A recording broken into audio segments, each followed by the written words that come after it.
नमस्कार, रफ्तार मीडिया में आपका स्वागत है। आपके साथ मैं रीना झा बालियान। खबरों का रुख करेंगे, लेकिन उससे पहले एक नजर डालते हैं इस वक्त की हेडलाइंस पर। अप्रैल में पीएम मोदी आ सकते हैं उत्तराखंड। दिल्ली देहरादून एक्सप्रेसवे का कर सकते हैं लोकार्पण। पीएमओ से राज्य सरकार ने मांगा समय।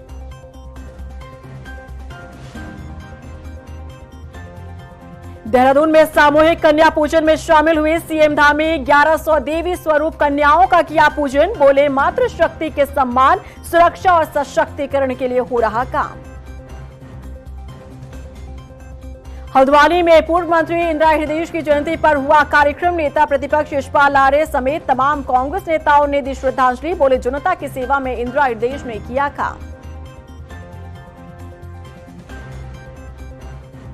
देहरादून में बीटेक छात्र की पीट कर हत्या। पुलिस ने 3 आरोपियों को किया गिरफ्तार। 15 के खिलाफ केस दर्ज।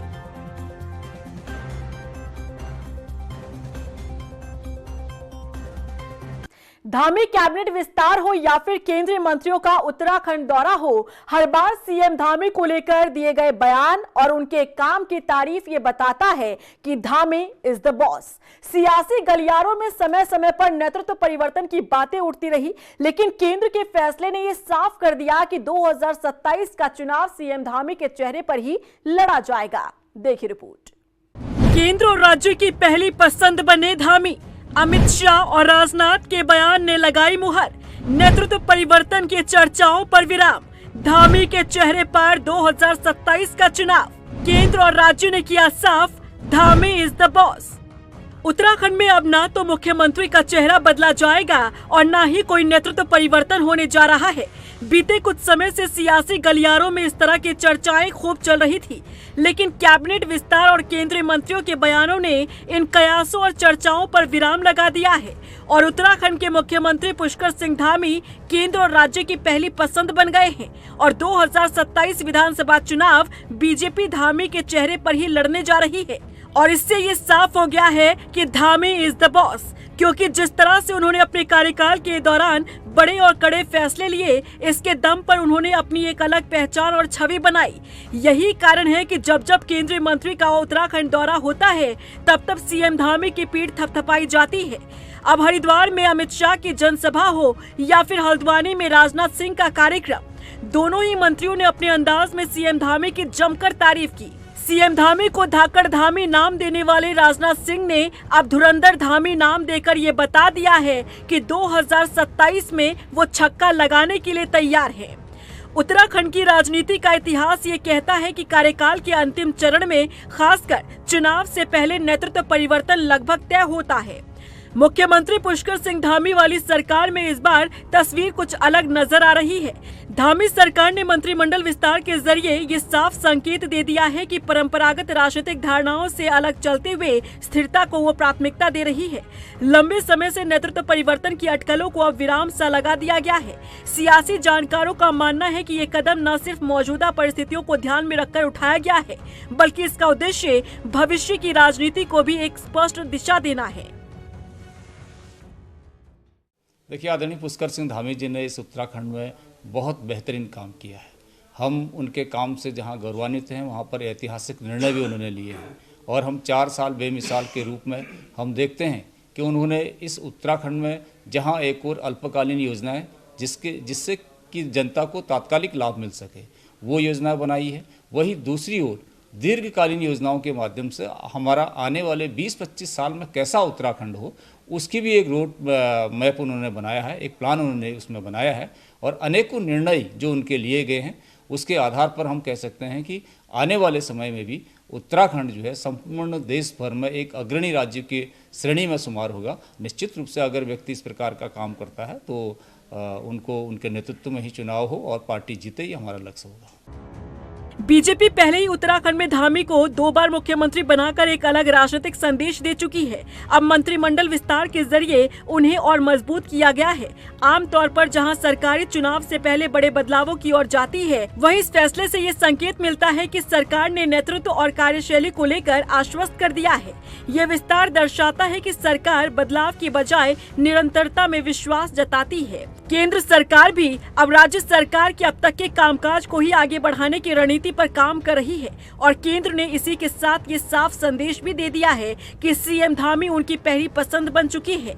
ऐसे में ये कहना गलत नहीं होगा, धामी इज द बॉस। रफ्तार मीडिया के लिए देहरादून से ब्यूरो रिपोर्ट। उत्तराखंड सरकार के 4 साल पूरे होने पर जन जन की सरकार 4 साल बेमिसाल अभियान के तहत हरिद्वार के नारसन ब्लॉक में बहुउद्देशीय शिविर का आयोजन किया गया, जहां मुख्य अतिथि परिवहन मंत्री प्रदीप बत्रा ने मंच पर बैठे राजनेताओं का हाथ मिलाकर अभिवादन किया। लेकिन कई घंटों से इंतजार कर रही जनता का परिवहन मंत्री ने अभिवादन नहीं वो कर पाए, जिसे लेकर जनता में परिवहन मंत्री के खिलाफ नाराजगी दिखाई दी। वहीं नारसन ब्लॉक बीडीओ ने बताया कि शिविर में सरकार की जन कल्याणकारी योजनाओं को सीधे जनता तक पहुंचाना और स्थानीय समस्याओं का मौके पर ही समाधान करना उनका लक्ष्य है। जन जन की सरकार आपके द्वार, ये लाइन तो बहुत छोटी थी, स्लोगन बहुत छोटा है, पर इसका महत्वपूर्ण शब्द है ये।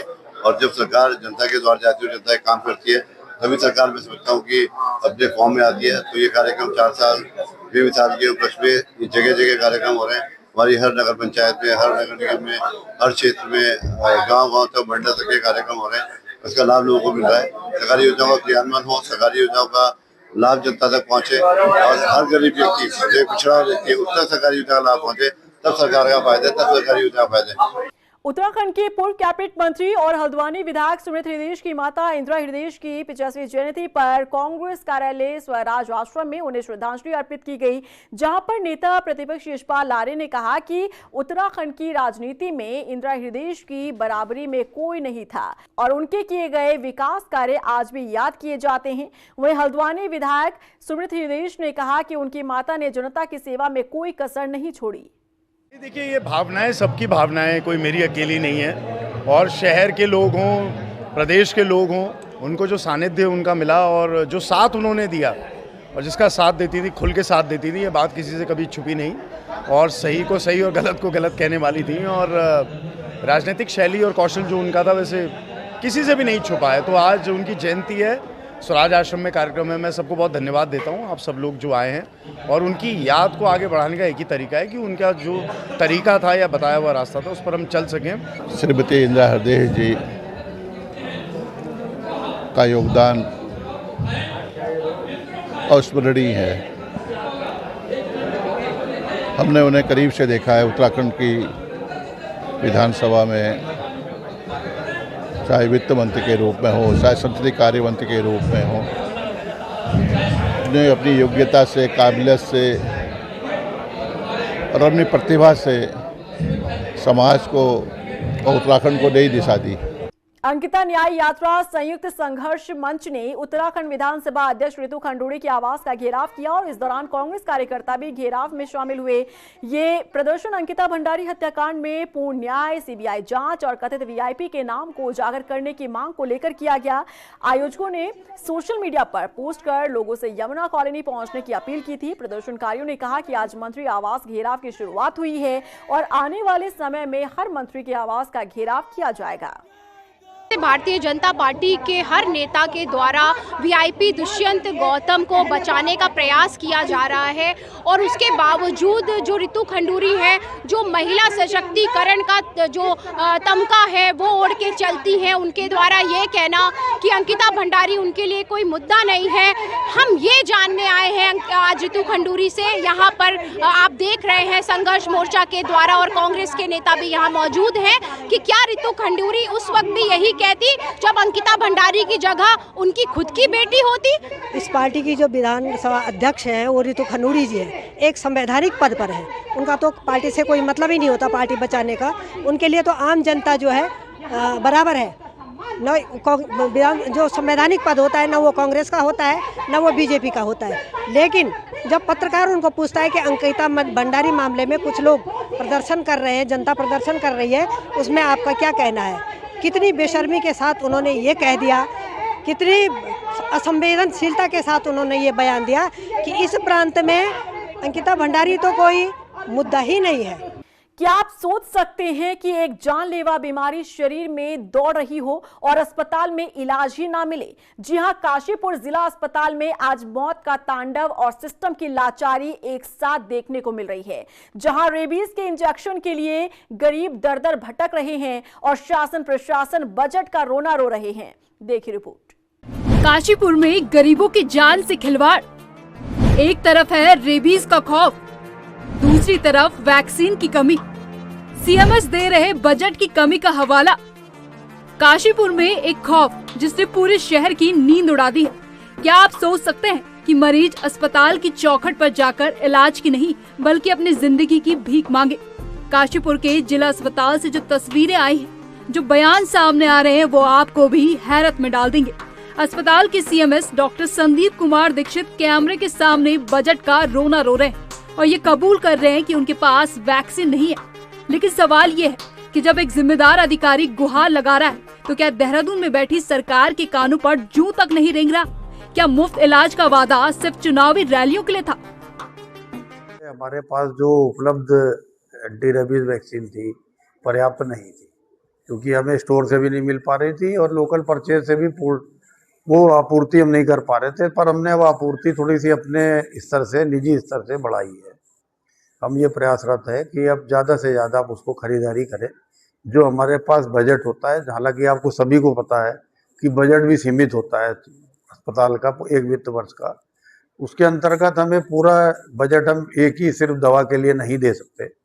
परंतु हमारा प्रयास अभी भी है कि हम इसकी आपूर्ति जो है, जो भी बाधित है, जो नहीं पूर्ण हो पा रही है, उसको पूरा। हैरत की बात तो ये है कि यहाँ मौत का आंकड़ा हर दिन बढ़ रहा है। करीब 120, कभी 150, तो कभी 200 मरीज, और इन मरीजों का दर्द सुनकर आपकी भी आंखें भर आएंगी। गरीब मजदूर जिनके पास शाम की रोटी के लिए पैसे नहीं, वो चंदा इकट्ठा कर रहे ताकि बाजार से रेबीज का इंजेक्शन खरीद सके। सवाल ये है कि क्या इन जन प्रतिनिधियों के लिए जनता की जान की कीमत महज एक वोट है? अगर आज काशीपुर का गरीब चंदा मांगकर अपनी जान बचा रहा है, तो ऐसे सिस्टम पर धिक्कार है। कुत्ते ने काट लिया है और मैं कहीं बाहर जा रहा था, तो हमारे कुत्ते ने मुझे काट लिया और फिर यहाँ पे इंजेक्शन लगवाने के लिए आया, तो इंजेक्शन यहाँ पे बताया कि इंजेक्शन भी नहीं है। और फिर इन्होंने कहा कि बाहर से ले आओ, तो हम बाहर से लेके आए, 400 रुपये का इंजेक्शन दिया। फिर उन्होंने क्या ये लगा देंगे हम यहाँ नहीं है अस्पताल में। हम आए इतनी दूर से, हमारी लड़की रो रही थी कि इंजेक्शन लगा दो, फिर भी नहीं कि नहीं है इंजेक्शन, बाहर से लेकर आओ, 2 जने मिल जाओ, 400 रुपये का इंजेक्शन मिलेगा और लगा देंगे। वही 4 जनों के लग रहा है, वही 2 जनों के लग रहा है और वही 1 ही जने के लग रहा है इंजेक्शन, बाहर लगवा रहे हैं। ये काशीपुर के उन गरीबों का मातम है जिन्हें सरकार ने 20 रुपए के पर्चे पर मौत के खौफ में जीने को छोड़ दिया। रोजाना 200 मरीजों का ये सैलाब किसी बड़ी अनहोनी की आहट है, पर क्या जिम्मेदारों को इससे कोई सरोकार नहीं? उधर सीएमएस कह रहे हैं कि सरकार की मंशा है कि मरीजों को निःशुल्क दवाइयां मिले, मरीजों पर किसी तरह का बोझ न पड़े। अगर बातों में सच्चाई है, तो अस्पताल में वैक्सीन की आपूर्ति क्यों नहीं हो पा रही? बातें तो शासन प्रशासन बड़ी बड़ी करता है, पर हकीकत क्यों दावों से अलग होती है? ये सवाल है उन जिम्मेदारों से जो सिर्फ चुनावी रैलियां करने आते हैं। बस इसी से हम भी नहीं चाहते कि हमारा मरीज जो है वो बाहर से रेबीज वैक्सीन खरीदे। उसके ऊपर भी एक वित्तीय बोझ भी पड़ता है, क्योंकि सरकार की मंशा और धामी सरकार की भी मंशा है कि सबको जो है निःशुल्क जो है इस तरह की दवाएं, और जो भी हम दवा अपने यहाँ से देते हैं वो 20 रुपये के पर्चे पर ही देते हैं। अगर वर्किंग आवर्स है तो वो 20 रुपये के अंतर्गत ही वो सारा कार्य उसका हो जाना चाहिए, और यही हमारा भी प्रयास है। हम भी ये चाहते हैं कि आपूर्ति जल्द से जल्द इसकी करनी है। क्या यही है वो उत्कर्ष उत्तराखंड जिसका सपना हमें दिखाया गया था? विधायक त्रिलोक सिंह चीमा हो, महापौर दीपक बाली हो या सांसद अजय भट्ट, इन सब की चुप्पी आज उन हजारों मरीजों के जख्मों पर नमक छिड़क रही, जो रेबीज के खौफ में तड़प रहे हैं। जब रक्षक ही बजट का रोना रोए, तब मजदूर चंदा इकट्ठा कर अपनी सांसें खरीदने को मजबूर है। क्या प्रशासन किसी बड़ी अनहोनी का इंतजार कर रहा है, या फिर इन सफेद पोशों के लिए गरीबों की जान की कीमत सिर्फ एक चुनावी वोट बनकर रह गया? रफ्तार मीडिया के लिए काशीपुर से अजहर मलिक की रिपोर्ट। मसूरी में पर्यटन सीजन शुरू होने से पहले ही ट्रैफिक व्यवस्था की बदहाली खुलकर सामने आ गई है। लाइब्रेरी चौक पर घंटों जाम लगा रहता है। इसी तरह मसूरी देहरादून मार्ग पर भी लोगों को जाम में फंसा रहना पड़ता है। उधर आज घंटाघर से मालिंगार चौक तक सुबह भीषण जाम लगा रहा और पर्यटकों के साथ ही स्थानीय लोग भी घंटों जाम में फंसे रहे। हैरानी की बात तो ये रही कि इस जाम में एक एम्बुलेंस भी करीब 1.5 घंटे तक फंसी रही, लेकिन प्रशासन की तरफ से कोई ठोस कदम नहीं उठाया गया। देखिए, वन वे रूट है, इसमें पुलिस की बिल्कुल नाकामी है। लगभग 1 घंटे से तो मैं फंसा हूँ, जो लोकल आदमी हूँ। पर्यटकों को कितनी परेशानी हो रही है, क्योंकि ये वन वे रूट है, ऊपर से गाड़ियाँ छोड़ी जा रही है और 1 घंटे से या 1.5 घंटे से एम्बुलेंस फंसी है। पता नहीं कितने मरीज इसमें परेशान हो होंगे, किसको कहाँ जाना होगा। तो बहुत भारी व्यवस्था है पुलिस की है और पुलिस को इस और ध्यान देना चाहिए। अभी तो सीजन प्रारंभ भी नहीं हुआ है और इस तरह से अगर यही सब चलता रहा तो सीजन में तो यहाँ पर पूरा दिन लोग जाम में ही फंसे रहेंगे। गहराते कमर्शियल सिलेंडर के संकट से देहरादून के मिठाई उद्योग को बड़ा झटका लगा है। छोटे हलवाइयों के साथ ही शहर के बड़े हलवाइयों की दुकान भी बंदी की कगार पर आ गई है। दर्जन भट्टियां बंद हो गई हैं, जबकि 300 से ज्यादा कर्मचारी खाली बैठे हैं। ऐसे में मिठाई की दुकान में 10% ही काम रह गया है। हमारे संवाददाता हिमांशु चौहान ने मिठाई की दुकानों की हालत दिखाने की कोशिश की। ईरान और इजराइल का युद्ध लगातार जारी है और वही अगर हम बात करें भारत में, तो भारत में कहीं ना कहीं इस युद्ध के कारण जो घरेलू सिलेंडर हो या फिर कमर्शियल सिलेंडर है, उसकी किल्लत देखने को मिल रही है। पिछले 15 दिन की अगर हम बात करें, पिछले 15 दिनों से लगातार देहरादून में जो सिलेंडर है, सिलेंडर की किल्लत देखने को मिल रही है। और अगर वर्तमान की बात करें तो करीब 50,000 से अधिक घरेलू सिलेंडर की बैकलॉग सामने आ रखी है। और जो कमर्शियल सिलेंडर है उस जो नहीं आ रहे हैं, उसके वजह से रेस्टोरेंट, मिठाई की दुकानों में काफ़ी दिक्कतों का सामना देखने को मिल रहा है। हालांकि पिछले दिनों जो सरकार ने, उत्तराखंड सरकार ने 20% सिलेंडर देने की बात कही थी, लेकिन 20% जो सिलेंडर देने की बात कही थी उसमें भी कहीं ना कहीं जो मिठाई की दुकान है या फिर रेस्टोरेंट है, उनको कहीं ना कहीं दिक्कतों का सामना देखने को मिल रहा है। और स्थिति अब ऐसी आ चुकी है, अब जो मिठाई की दुकान है, जहाँ उनका सामान बनता था, उसमें सिर्फ ओनली बात करें तो सिर्फ 10% ही सामान बन पा रहा है। हम एक मिठाई की दुकान पे आए हैं और आप साफ तौर पर दिखाना चाहेंगे। सबसे पहले जो मिठाई की दुकान है, मिठाई दुकान पे आप देख सकते हैं कि जो आप तस्वीरों में देख सकते हैं, आलू टिक्की की पाव भाजी यहाँ पर बना करती थी, लेकिन चूल्हा तो है लेकिन जो सिलेंडर, कमर्शियल सिलेंडर है, वो नहीं है, जिसके वजह से इन लोगों को ये जो काम है ये बंद करना पड़ा। और काफ़ी दिनों से, पिछले दिनों से जो काम है, काम को बंद कर रखा है। वैसा जिस तरह से सिलेंडर की कमी आ रही है, कमर्शियल सिलेंडर की, तो क्या दिक्कतों का देखना मिलता है? पिछले 15 दिन से जब से गैस की शॉर्टेज हुई है, हमारा बिजनेस पूरी तरह प्रभावित हुआ है। गैस मिल नहीं रही है। हमने माननीय जिलाधीश से भी हम लोग अपने एसोसिएशन के माध्यम से मिले थे, उनको भी हमने ज्ञापन दिया था, तो उन्होंने हमारा ज्ञापन ले लिया था, लेकिन उसके बाद में हमें कोई किसी तरह का रिलैक्सेशन नहीं मिला है। कंपनी वाले जिस तरह की न्यूज़ आ रही है कि पहले 20% था और अब 50%, 50% गैस की आपूर्ति होगी, लेकिन किसी भी तरह से कोई आपूर्ति नहीं हो रही है। बहुत परेशानी है। आपने खुद देख रहे हैं कि सारा व्यापार जो है चौपट हो गया है और हम लोग इस समय बहुत पीड़ा में गुजर रहे हैं। हमारे पास स्टाफ है, स्टाफ खाली बैठा हुआ है। डिमांड है, नवरात्रों चल रहे हैं, नवरात्रों में बहुत काम था, ईद पे काम था, लेकिन किसी भी प्रकार का कोई प्रशासन से या गैस जो वो हैं अथॉरिटीज़ हैं, जैसे यहाँ अश्विनी जी हैं भारत गैस वाले, या स्वर्ण सिंह जी हैं IOC वाले, उनसे बराबर हम संपर्क कर रहे हैं, लेकिन किसी भी तरह की कोई गैस की आपूर्ति नहीं हो पा रही है। तो बिजनेस पूरी तरह से चौपट हो चुका है और हमारे कई हलवाई बंधु जो हैं इस कदर मानसिक पीड़ा से गुजर रहे हैं। जो जिनका छोटा व्यापार है उनका तो व्यापार पूरी तरह चौपट हो चुका है।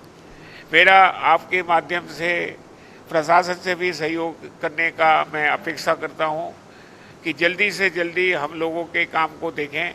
उनका तो एक ही जवाब होता है जी कि हमें तो सिर्फ हॉस्पिटल में देखना है या जो हॉस्टल हैं उनको देखना है। हम कह रहे हैं कि आप सबको देखिए, लेकिन हमारे साथ भी तो थोड़ी सी रहमी रखिए। हमारे साथ में भी बहुत लोग जुड़े हुए हैं। मेरे यहाँ खुद 200-250 आदमियों का स्टाफ है जो पिछले 4-5 दिन से बिल्कुल खाली बैठा हुआ है। तो जिस तरह से असर पड़ा है, तो मिठाई की दुकान, सामान बेचा करते थे, अभी हमने देखा बाहर आलू टिक्की, तो कितने परसेंटेज काम रह गया है अब? इस समय 20-25% काम है जी, काम है ही नहीं, काम कहाँ से देंगे? कोई ऑर्डर देने आता हम ऑर्डर लेते ही नहीं। अभी शादियों के ऑर्डर शुरू होने वाले हैं, शादी वाले हमारे पास ऑर्डर देने आते हैं तो हम क्या ऑर्डर लें, कैसे ऑर्डर लें, हमारे पास कुछ समझ ही नहीं आ रहा कि कैसे काम चलेगा, किस तरह से होगा। मैंने जब राम जन्मभूमि का 1998 में चला था, उसके बाद अब जो है गैस की शॉर्टेज इतनी हुई है, उस समय तो सारा, क्योंकि पूरा उत्तराखंड यूपी पूरा का पूरा, तब हम यूपी में थे, सारा यूपी बंद हो चुका था, उत्तराखंड पूरा बंद था, तो गैस तब आई नहीं रही थी। लेकिन इस समय तो जो ये ईरान वार हुआ है, इसने हम सब लोगों को कमर तोड़ दी। हम लोग बहुत इस समय व्यथित हैं, बहुत दुखी हैं। इसे 4 दिन हो गए सर लगे हुए, 2 दिन तो खाना ही नहीं मिला स्टाफ को, 2 दिन तो ब्रेड वगैरह मंगा के तब उनसे काम कराया। अब ये जो है देखिए प्रेशर कुकर अब इसके ऊपर रखा जा रहा है, देखिए आप, लकड़ी के चूल्हे पे प्रेशर कुकर भी काला हो गया बिल्कुल। तो वन विभाग ने कहा था कि लकड़ियाँ प्रोवाइड कराई जाएगी, तो कुछ हेल्प मिल रही है लकड़ियों के लिए? नहीं, लकड़ियों के भी रेट बढ़ गए हैं सर। मंडी में कल उसका जो हमारे यहाँ लकड़ी सप्लाई करता है, उसने भी कहा जी लकड़ियाँ जो हैं कम हैं और उसके रेट बहुत बढ़ गए हैं। और कोयले की किस अगर बात करें, कोयले के रेट भी? कोयले का तो हम लोग यूज करते नहीं, क्योंकि ये कच्चा कोयला तो बहुत महंगा पड़ता है ना सर। तो पहले पत्थर का कोयला आता था, पता नहीं आता या नहीं आता, उस तरह की भट्टियाँ ही नहीं है, अंगीठियाँ ही नहीं है, तो कैसे काम होगा?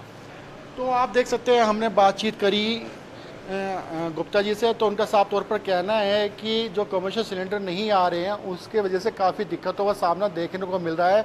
और हमने आपको तस्वीरों में दिखाया भी कि किस तरह से डीजल की भट्टी या फिर लकड़ी की भट्टी का प्रयोग किया जा रहा है। जो सामान जो बनता था वो भी सामान बहुत कम कर दिया गया है, तो कहीं ना कहीं परेशानी का सामना देखने को मिल रहा है। और अभी इस तरह से जो दिक्कत है ये कब तक रहेगा, ये आने वाले समय पता चल पाएगा। कैमरा पर्सन अफजाल के साथ हिमांशु चौहान, रफ्तार मीडिया, देहरादून। जहां एक और लोग अक्सर मुसीबत में पड़े लोगों से किनारा कर लेते हैं, वहीं गदरपुर के मानसेवाला गांव निवासी सरदार जसपाल सिंह ने मानवता की अनोखी मिसाल पेश की है। दरअसल सरदार जसपाल सिंह को सूचना मिली कि दिनेशपुर के पास एक व्यक्ति कूड़े के ढेर के पास लावारिस हालत में बीमार पड़ा हुआ है। सूचना मिलते ही जसपाल सिंह अपने साथियों के साथ मौके पर पहुंचे और बिना देर किए उस व्यक्ति को जिला अस्पताल पहुंचाया। उनकी इस पहल की हर कोई सराहना कर रहा है। रहने वाले हैं, हमारे भैया ख़त्म हो गए, हमारी भाभी ने हमें घर से बाहर निकाल दिया, तो हमारे पैर में थोड़ा जख्म था, तो उसने घर में रोड पे पड़ा था, पैर खराब हो गया, कीड़े कूड़े पड़ गए, कोई देखने वाला नहीं। ये भाई सब आए बड़े से, ये ले गए, इलाज करवाया, खाना खुना खिलवाया, और कोई है नहीं, पापा भी नहीं है, बहनों की शादी हो गई, वो अपने घर दूर हैं, यहाँ है नहीं, एक यही है। और ये प्रेरणा हमारे पूज्य संत डॉक्टर गुरमीत राम रहीम सिंह जी इंसा डेरा सच्चा सौदा वालों से मिली कि ऐसे मानवता भलाई के कार्य करो, जो लाचार हैं, जो परेशान हैं, बीमार हैं। तो ऐसे ये पड़ा हुआ था रोड पे, हमें सूचना मिली कि वो ऐसे रोड पे पड़ा हुआ है और उसका पैर में बहुत ज़्यादा घाव था। हम इसको ले गए जिला हॉस्पिटल, उन्होंने इसको रेफ़र कर दिया, इसकी टांग काटने के लिए बोल दिया। फिर हम इसको चीमा हॉस्पिटल रुद्रपुर ले गए, वो उन्होंने भी टांग काटने के लिए इसको रेफ़र कर दिया। फिर इसको काशीपुर ले गए, बाजपुर ले गए, तो हर जगह यही कहा जा रहा था इसकी टांग काटी जाएगी। लेकिन हमारे सतगुरुदाता की मालिक की रहमत हुई और हमने इसका इलाज करवाया। और इसी के साथ फिलहाल इस बुलेटिन में बस इतना ही, लेकिन चलते चलते एक नजर डालते इस वक्त की हेडलाइंस पर। अप्रैल में पीएम मोदी आ सकते हैं उत्तराखंड, दिल्ली देहरादून एक्सप्रेस वे का कर सकते हैं लोकार्पण, पीएमओ से राज्य सरकार ने मांगा समय।